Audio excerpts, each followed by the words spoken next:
Now, the National Judicial Institute is holding a national workshop for Superior Court judges amid growing public scrutiny on the judiciary.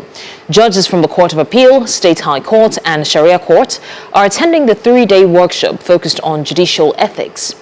News Central's Joshua Imarayi reports live from the opening ceremony. Joshua, what key point did Chief Justice Kudirat Kekere-Ekun outline in this gathering? The time when the Nigerian judiciary has come under intense scrutiny and public debate now, the judiciary in Nigeria has gone back to the drawing board to re-educate judges of superior courts, particularly state high courts and other courts of appeals, talking about the Sharia Courts. If you should look to the left-hand side, you see a couple of judges. These are judges from the state high court as well as the Court of Appeal.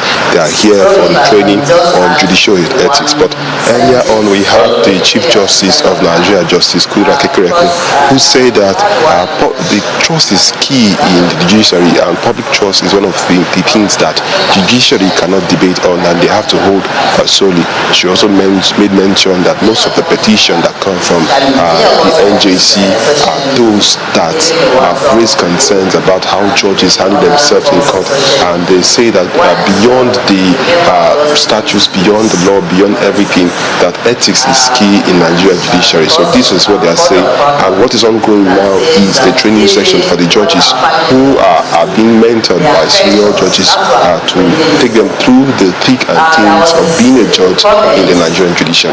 Blessings. All right, Joshua Imarayi there with the update on the gathering that is currently ongoing on strengthening judicial integrity.